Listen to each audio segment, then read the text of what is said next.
Bueno, pasamos a la segunda mesa de debate, soledad y envejecimiento activo. Y ahora, bueno, va a haber tres ponencias y otra mesa de debate, a ver si tenemos más tiempo, vamos un poco más de tiempo. Es muy densa la jornada para hacer otra vez una pregunta y que se puedan formular a los ponentes. La primera son ponencias de, no sé si se ajusta el tiempo, unos 20 minutos. Va José Manuel Martín Carmona, que es médico especialista en geriatría del programa municipal de memoria y demencia, que trabaja también en el Centro de Envejecimiento Saludable del Ayuntamiento de Málaga. Nos va a hablar sobre el reto de la soledad de las personas mayores. A continuación, presento a todos, y así van a continuación uno detrás del otro. Han venido Gemma Brisquez y Patricio Puga, que son técnicos, están aquí. Ahora pasarán a continuación ellos, nos van a contar, la investigación social, experiencia del programa, siempre acompañados en Málaga. Ellos son técnicos de intervención social, trabajan con el programa de personas mayores de grupo. En concreto van a contar el proyecto que están trabajando desde el programa Siempre Acompañados. Están trabajando en el mismo distrito del proyecto Coagri, es el seminario, es en Bailén Miraflores. Ellos son ya expertos, bueno, lo contarán mejor, pero están haciendo recorridos individualizados con personas mayores, con personas en soledad en el barrio, que son bastantes y es un problema bastante grave que están afrontando ellos desde el programa. Luego pasaremos a investigación social y acción participativa del proyecto de investigación y madre de Coagri, que son Macarena Hernández, que es doctora en antropología y profesora titular de la Universidad Pablo de la Vide, del Departamento de Antropología Social, es investigadora del proyecto Coagri, y a Mar Márquez, que es educadora social y técnica de políticos de igualdad, gente mayor y cooperación. Del proyecto y una persona con mucho conocimiento y experiencia en el proceso de participación ciudadana y sobre todo en el urbanismo. Y bueno, paso la palabra a José Manuel Martín. Bueno, muchas gracias Rubén por la invitación. Para mí es un placer venir a compartir este ratito con nosotros. No sé, yo cuando habla alguien de otra disciplina se me remueven las neuronas y yo creo que eso va a pasar a nosotros. Utilizamos otra jerga, vamos a hablar de otra cosa. ¿Puedes pasar? Bueno, esto es un poco lo que yo quiero contaros. Es decir, cuando hablamos de personas mayores hay que contextualizar de lo que estamos hablando. Y el contexto es lo que denominamos la revolución de la longevidad. La revolución de la longevidad es algo novedoso que ha llegado para quedarse. Es la historia de un éxito lleno de luces, pero que tiene sombras. Y también algunas de esas sombras vamos a ver. Bien, y dentro de ese contexto vamos a ver la soledad. Bueno, la soledad o las soledades. Es lo mismo vivir solo que sentirse solo. Es lo mismo sentirse solo que estar aislado. Bueno, soledad o soledades. Después vamos a intentar acercarnos un poquito más al fenómeno de las personas mayores que viven solas. Y lo vamos a hacer a través de un estudio que hicimos desde el área de derechos sociales, donde evaluamos todas las características y las necesidades de las personas mayores que viven solas en la ciudad. Y al final, si me da tiempo, pues haremos algún pequeño apunte sobre relaciones, soledad y salud, y relaciones sociales y salud. Cuando me falten 5 minutos, avísame, Pepita, ¿vale? Pasa. La revolución de la longevidad. Mirad, no nos damos cuenta, pero nunca en la historia se había dado este fenómeno. Cada vez más personas llegan a más mayores, en mejores condiciones y tienen un mayor peso en el conjunto de la sociedad. Es la historia de un éxito, el éxito individual. Todos queremos envejecer, todos queremos pervivir, no hay otra forma que envejeciendo. Y es un éxito social. Vivimos en una sociedad que nos permite envejecer. España es de los países que más esperanza de vida tiene. Y es un éxito evolutivo. Pero es un reto, porque va a cambiar la sociedad. Cuando miraba el título del seminario, veréis, hay muchos expertos que dicen que el impacto que va a tener la longevidad a corto y a medio plazo en esta sociedad va a ser superior al del cambio climático. Para que os hagáis una idea, dentro de 30, 40 años en España, 1 de cada 3 personas va a tener más de 65 años. La mitad de ellos más de 80. Esa sociedad se va a parecer muy poco a la que estamos viviendo ahora, pero no tiene por qué ser peor. Es un reto de una nueva sociedad. Una sociedad que se tiene que basar en los cuidados, pero en un concepto de cuidado diferente al que tenemos. el autocuidado. Es decir, mi envejecimiento va a empezar por el cuidado que yo tenga de mí mismo. El cuidado del entorno, del medio ambiente, de lo que estáis hablando. Porque un medio ambiente promotor de salud me va a ayudar. Un medio ambiente agresivo me va a dificultar. El cuidado del próximo y el cuidado del más vulnerable. Luces, éxitos. Mirad, esto es brutal. A principios del siglo XX la esperanza de vida en España era de 40 años. Actualmente la esperanza de vida es de 82 años. Al nacimiento. 85 las mujeres, 79 los hombres. Pero es que las personas que ya han alcanzado 65 años todavía tienen, si eres mujer, 22 años por delante para vivir. Y si eres un hombre, 19 años para vivir. Hay muescas. ¿Sabéis qué son estas muescas? Primera Guerra Mundial, donde disminuyó la esperanza de vida. Esta muesca es la guerra civil y la posguerra. Y esta muesca es la pandemia COVID. Pandemia COVID que no se ve en la esperanza de vida general, pero sí en las personas mayores, porque la mortalidad se ha acumulado en las personas más mayores y más vulnerables. De hecho, la esperanza de vida ha mermado 1,25 años del año 19 al año 21. Pero bueno, eso es coyuntural. Lo que esperamos y lo que esperan todas las autoridades es que este aumento de la esperanza de vida siga creciendo en el futuro. Retos. Ese aumento de la esperanza de vida no se acompaña de una incorporación de nuevas poblaciones.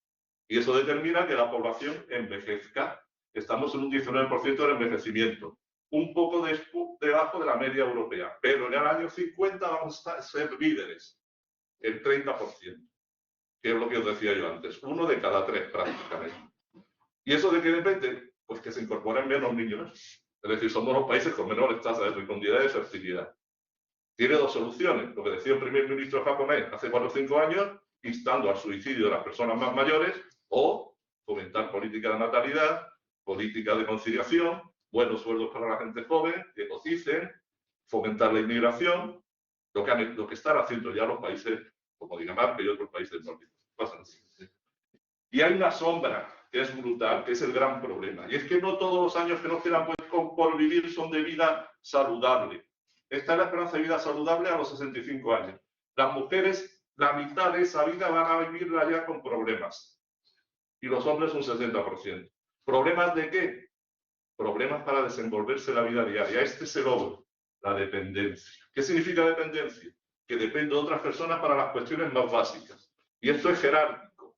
Hay actividades avanzadas, ocio y tiempo libre, instrumentales. Me relaciono con el entorno, salgo, cojo el autobús, compro, me hago antes de comer, tomo las medicinas, voy al médico. Y actividades de autocuidado. Me baño, me visto, voy al servicio y contengo ese interés. Pues ese es el problema, que envejezcamos perdiendo estas capacidades. Por tanto, el objetivo no va a ser tanto alargar la vida, vivir más años, que ya vivimos muchos, como ensanchar la vida, que significa vivirla en plena capacidad hasta el momento de la muerte. Y no como ocurre ahora, que es lo que se llama el fracaso del éxito. Vivo mucho, pero a costa de vivir los últimos años en una situación de precariedad y de dependencia. ¿Vale? Pasa la siguiente. Cuando hablamos de mayores, ¿de qué mayores estamos hablando? Veréis, el grupo de las personas mayores es el grupo más heterogéneo que conocemos. Tenemos que definir eso. El envejecimiento tiene género, ¿sabéis? Y es femenino. Y tiene número. ¿Y sabéis cuál es? Singular, por la soledad. Y tiene edad. ¿Sabéis cuál es? Los muy mayores. Es el sector de 80 años el que más está creciendo.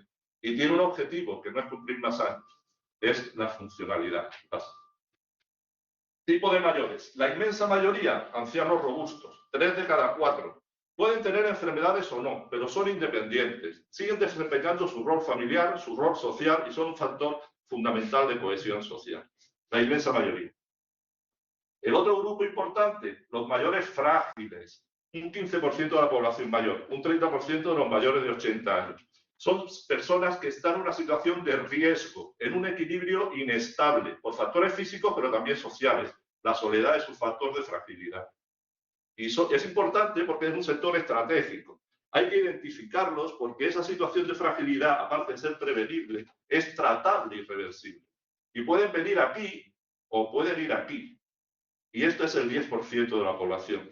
Pacientes con situaciones de dependencia, con mucha necesidad de cuidados o en situación de final de vida.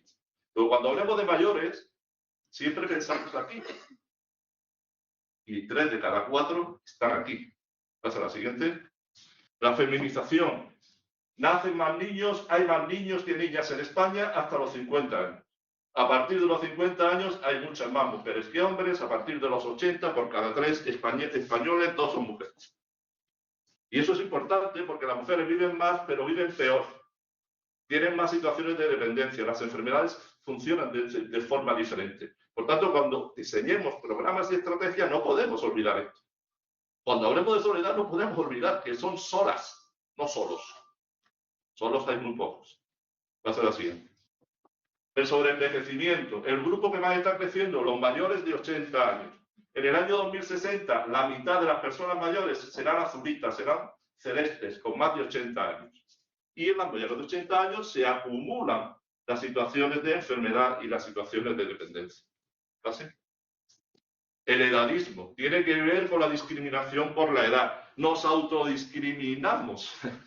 No valoramos nuestro propio envejecimiento. Lo vemos no como un éxito, lo vemos como algo deficitario. Estoy envejeciendo. Chico, pues claro, la tendencia es que me hubiera muerto.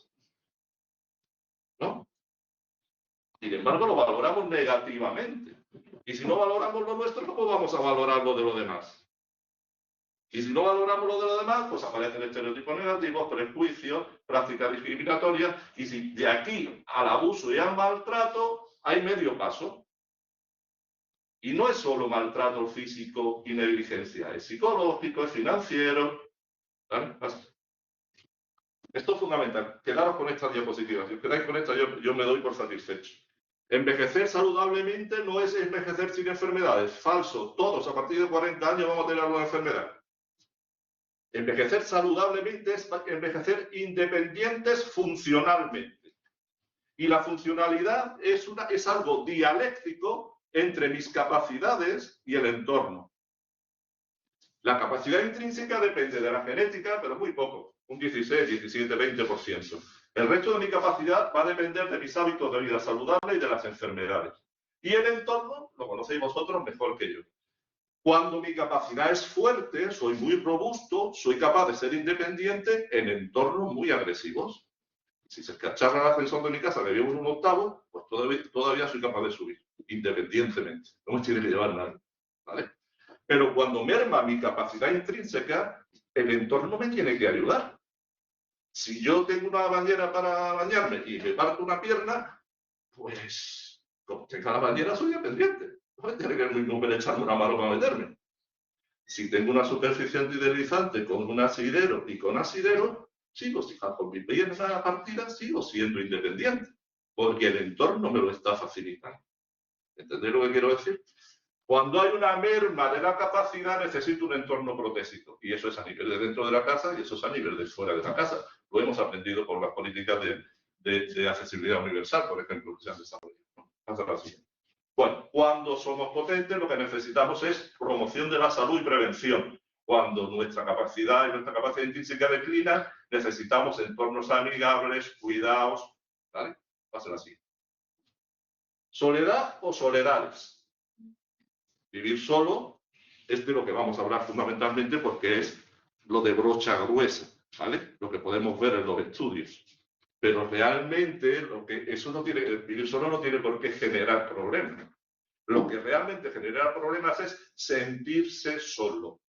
La soledad emocional, la percepción negativa que uno tiene de las relaciones sociales y familiares que tiene, porque no cumplen las expectativas que uno tiene.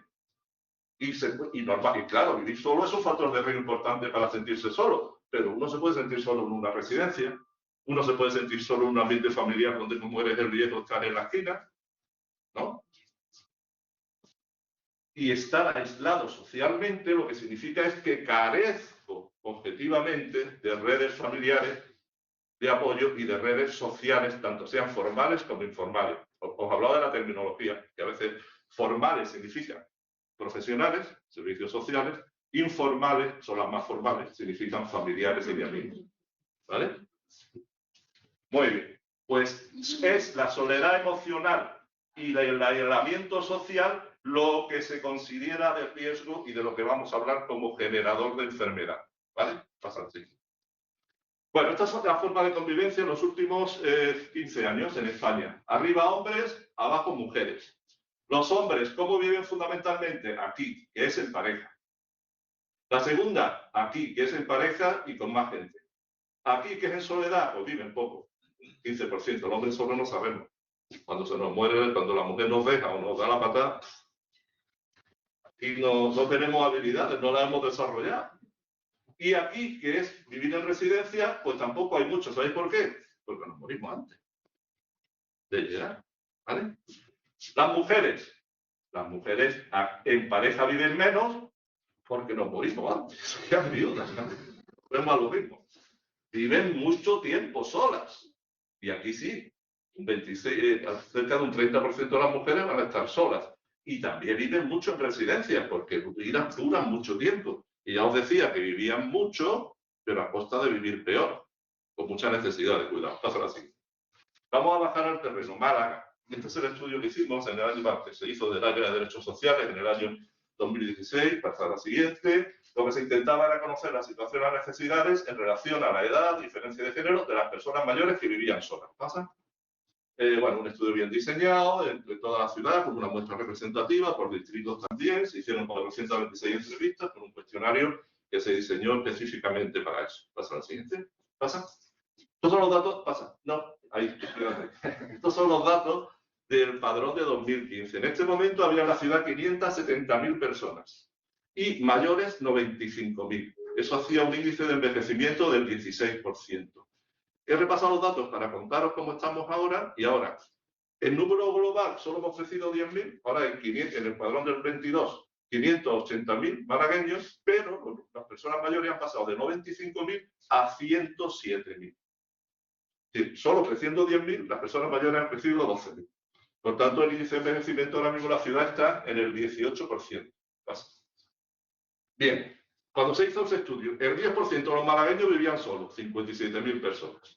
De ellos, el 38%, casi el 40% eran personas mayores. Ojo al dato, como decía que en el global de la población, el 16% son mayores. En el global de los que viven solos, el 38% son mayores.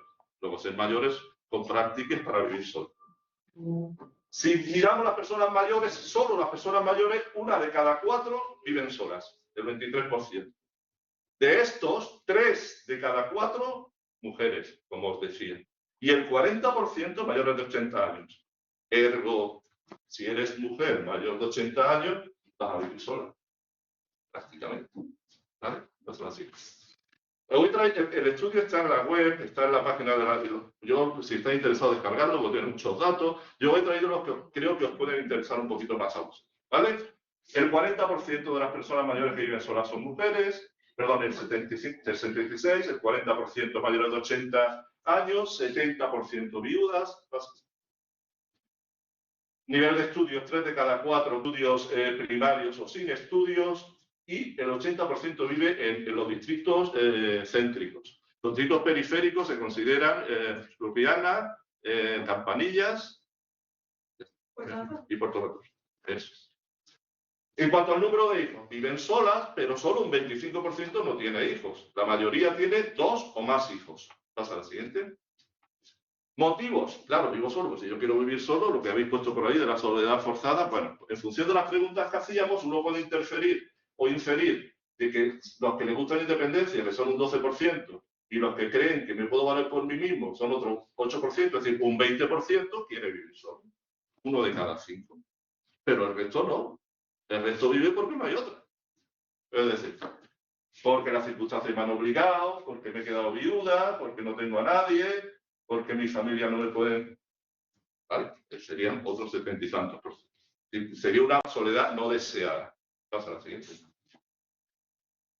¿Alguien agota la expresión? Eso es. Sin embargo, sí que tienen contacto con los familiares. Diariamente el 40%, el 38%. Varias veces a la semana un 28%. Hay una diapositiva que he quitado porque iba muy cargado, que compara esta misma, las visitas familiares en los diferentes países europeos. Entonces, a la cabeza estamos los países mediterráneos, Grecia, Italia y España, por este orden, que tienen una cifra muy similar, visitas casi diarias o semanales. Si te vas de Alemania para arriba, las visitas son mensuales, cada mes y medio. Cuando esto lo comentamos con compañeros en congreso y tal, y la gente se siente sola, porque es que depende de las expectativas también. No depende de las veces que me llamen, sino de lo que yo espero que me llamen. Hay una parte que es objetiva y hay una parte que es subjetiva. ¿Vale? Sí. Contacto con las personas de la misma edad, pues 1 de cada 3 no tiene, y el momento del día que se sienten solos. Se sienten solos el 51% pone, ¿no? Mayoritariamente de noche, el 23%, ¿vale? Y otros durante todo el día. Un 40% no se siente solo. Ese 40% es fijo, no sé si tú te acordarás, Gemma, pero cuando en la pandemia, en la época del confinamiento, pues en el área pues se creó un poquito de alarma porque teníamos datos de mucha vulnerabilidad en poblaciones. Haciendo el estudio veíamos que los más vulnerables eran las personas mayores de 80 años que vivían solas. Entonces, en situación de alarma, de emergencia, nos dieron acceso al padrón para que pudiéramos llamar, ¿no? Por lo menos hacer llamadas. Y, bueno, cuando conseguimos llamar, contestaba la mitad de la gente, pues de esa mitad que contestaron, el 40% nos agradecieron la llamada, pero nos dijeron que ellos estaban muy bien. Si llamáramos vecinos si querían, pero que ellos estaban muy bien. Que había pasado una guerra. Sí, que ellos sabían defenderse, ¿no? ¿Entendéis? Sí, que no todo, que sí, bueno, hay gente muy resiliente, como después veremos, ¿no? ¿Vale? Entonces hay un 40% que no tiene esa percepción de soledad, el 50% sí, ¿vale? En caso, esto es importante también, en lo del aislamiento social, acordar, en caso de que yo tenga un problema, ¿qué hago? Bueno, la mayoría llamaría a su familia, la mitad, y otro, a mí esto me agrada, y otro 30% sabe dónde tiene que llamar, si tiene un problema. Recurre a los servicios, 112, 061 o a su teleasistencia domiciliaria, ¿no? Y entienden que si tiene un problema serio, su familia le va a apoyar en el 70% de los casos, ¿vale? No se siente desasistido. Se puede sentir que lo visitan menos de la cuenta, pero no se siente aislado, ¿vale? ¿Qué es esto? Si yo tengo un problema, no tengo que recurrir, ¿vale? Incluso confían mucho en sus vecinos, confían incluso en la administración. ¿Qué cosa? El tipo de vivienda, el 85% tienen vivienda en propiedad. Y os he traído esta de la del 2016. ¿Qué tipo de adaptaciones de equipamientos tenían en las viviendas? Bueno, la mayoría tenían barandilla, ascensor, ya había empezado las adaptaciones, el plato de ducha, muy accesible, pero todavía pocas rampas, todavía falta de adaptaciones en el baño, en fin, mucho trabajo por hacer. Pasan así. En cuanto a la accesibilidad, ellos consideraban que la accesibilidad de su vivienda era muy buena, para prácticamente el 80%, y los servicios del barrio también eran próximos y accesibles también para un 60%. Fundamentalmente el transporte, el supermercado, centro de salud. Sin embargo, había otros servicios que ellos no lo consideraban accesibles porque en algún caso ni los conocían. Por ejemplo, los centros de servicios sociales. Hasta el advenimiento del servicio de atención a la dependencia, los centros de servicios sociales prácticamente solo trabajaban con personas en exclusión social. Porque el servicio era discrecional. Había un dinero y se gastaba con los que estaban peor. No era un derecho subjetivo de ciudadanía, que es lo que estableció la ley de la dependencia. Entonces, cuando la gente ha ido a solicitar la dependencia normaliza. Aquí se pone dependiente todo el mundo. Que tenga más dinero y el que tiene menos dinero, empezamos todos a conocer los centros de servicios. ¿Vale? Bien. Resumen en cuestiones del trabajo en vulnerabilidad en todas estas esferas en función de los factores sociodemográficos. Por favor, se entiende así. Por género, las mujeres van a ser más vulnerables en todo, en el aspecto ambiental, de salud, aspecto lúdico, tal, salvo en el aspecto social. Las mujeres tienen una mejor red de apoyo social. Por edad, los mayores de 80 años van a ser más vulnerables en todo, salvo en dos cuestiones que también son lógicas. Por una parte, en economía subjetiva, es decir, tendrán más o menos, pero lo que tienen les va. ¿Vale? Y en segundo lugar, en la adaptación de su vivienda. Tienen menos vulnerabilidad residencial, probablemente porque tienen más dependencia, tienen más riesgo de dependencia, han empezado a hacer los deberes. ¿Pasa la siguiente? Por hábitat, van a ser más vulnerables todos los que viven en distritos periféricos, salvo en el aspecto social. Digamos que van a tener una vida como más rural y más de contacto social y de contacto de vecinos. Y en el estado civil, los más vulnerables van a ser los separados, los más resilientes van a ser los solteros o solteras. Los años de escolaridad actúan como un factor protector en cualquiera de las dimensiones que estudiemos. Aquellos que tienen más años de escolaridad son más resilientes a cualquiera de esos factores. Bien, hemos visto, por tanto, tipos de soledad, después podemos comentar, hemos visto datos epidemiológicos, y en relación con la salud, veréis, la soledad emocional y el aislamiento social se considera un nuevo síndrome geriátrico. ¿Por qué? Porque aumenta la mortalidad hasta un 30%. Es decir, soledad emocional o aislamiento social equivale a tabaquismo, equivale al riesgo que supone fumar 15 cigarrillos al día, o equivale al riesgo que supone abusar del alcohol. Eso en términos de mortalidad, pero en términos de morbilidad, es decir, de enfermedades que produce, aumenta el riesgo de caídas, la malnutrición, la hipertensión y otras enfermedades cardiovasculares, enfermedades emocionales como la depresión o la ansiedad, deterioros cognitivos y el uso de servicios sociosanitarios. Ir a urgencias con reiteración, ir al médico, la hospitalización. Pasa al siguiente. ¿Y por qué? Bueno, pues vamos a ver. Vivir solo aumenta el riesgo de comer mal, aumenta el riesgo de dormir mal, aumenta el riesgo de no hacer ejercicio, aumenta el riesgo de estar inactivo y aumenta el riesgo de abusar de sustancias, por no seguir. Es decir, en cuanto a hábitos de vida, eso es comprensible. Pero es que además, a nivel biológico, hay una respuesta alterada al estrés, de forma que tienes una sensación de estrés crónico. Y eso determina aumento de la tensión arterial, déficit inmunitario. Desde el punto de vista emocional, disminución de la autoestima, aparecen con más frecuencia cuadros de ansiedad o de depresión. Y desde el punto de vista cognitivo, la falta de interacción social claramente es un factor de riesgo de deterioro cognitivo. Eso es lo que hacemos nosotros fundamentalmente en el Centro de Envejecimiento Saludable en el programa de memoria, que es un poco la detección de quejas subjetivas de memoria, el entrenamiento de memoria e intentar hacer actividades para retrasar el inicio de deterioro cognitivo. Pero ahí sabemos, tenemos estudios epidemiológicos a nivel mundial. Lancet es como la Biblia para los médicos, tiene una de las revistas de estas potentes. Bueno, pues este estudio se definen 12 factores de riesgo que si fuéramos capaces de manejarlo a lo largo de la vida, reduciríamos hasta un 40% el riesgo de padecer Alzheimer u otra demencia. Estamos hablando de aumentar los años de escolaridad. Estamos hablando de ponernos audífonos si no oímos, de controlar los factores de riesgo en la edad media de la vida. Y en lo que nos interesa hoy, el aislamiento social influiría con un 4%, la depresión con otro 4%, la inactividad física con un 2%. ¿Vale? Vamos a la siguiente. ¿Tenemos algún predictor? ¿Sabemos quién está en riesgo? Pues sí, suelen estar más riesgo las mujeres, los casados que viven solas, con pocos ingresos, con pocos años de escolaridad, baja calidad de relaciones sociales, y más si ya tienen algún problema de deterioro cognitivo o problema de salud mental. Desde el punto de vista social, barrios socialmente deprimidos, con barreras arquitectónicas y falta de recursos, muy importante. Y aspectos psicológicos. Hasta la siguiente. Bueno, vamos a intentar terminar en alto, ¿vale? Bajado, vamos a intentar subir. Bien. Y si tenemos buenas relaciones sociales, ¿eso ayuda? Sí que ayuda, sí. Los datos que tenemos son de estudios longitudinales de envejecimiento. Esos son estudios que cogen una cohorte y dicen, cohorte de los nacidos en el año 60. Fue una cosecha magnífica. Y ahora lo vamos siguiendo en el tiempo, ¿vale? Y le vamos haciendo pruebas y vamos viendo qué tiene, ¿no? Pues el aporte de estudio leganés, que es un estudio europeo donde hay 6 cohortes de esas, ven cómo está la gente que se relaciona en función de esto. La siguiente. En cuanto a longevidad, viven más aquellos que participan en actividades comunitarias, disponen de un confidente con el que hablar sus problemas, se sienten útiles para familiares y allegados, sin demandas excesivas, es decir, sin eso de la abuela esclava. ¿Sabes? Previenen la dependencia aquellos que hacen más actividades y que tienen una buena red familiar de apoyo, ¿vale? Y tienen mejor salud cognitiva y afectiva los que participan en actividades comunitarias, tienen la red familiar, la red de amigos y se sienten útiles. Pasa así. Si sentís curiosidad, meteros en internet y buscar el proyecto Buzons. ¿Sabéis qué son estas 5 ciudades?